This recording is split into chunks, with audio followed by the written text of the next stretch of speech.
જુઓ આ બીજા છોડ પર બીજું નાનું એવું કેપ્સિકમ જોઈ શકો છો તમે. તો આપણે એને તોડીએ. આજે કેવું સરસ ટાઈની ગ્રીન ફ્રેશ દેખાઈ રહ્યું છે. તો એને આપણે આ રીતે તોડી લઈશું.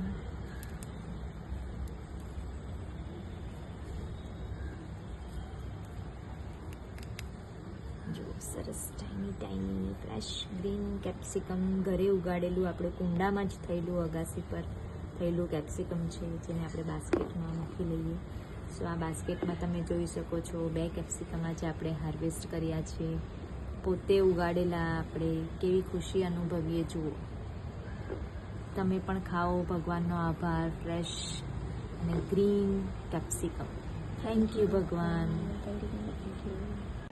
શું કેવું સરસ છે. થેન્ક યુ ભગવાન.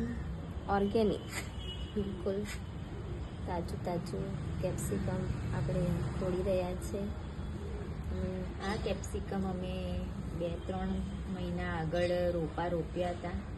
હવે આજે આ છોડ પર જુઓ, તમે જોઈ શકો છો કેવું સરસ મજાનું કેપ્સિકમ આવી ગયું છે. તો આજે આપણે હાર્વેસ્ટ કરી રહ્યા છે. કેટલી સરસ સુગંધ આવી રહી છે કેપ્સિકમની. કેટલું સરસ. આમ ફેરવીને શાંતિથી તોડીશું આપણે.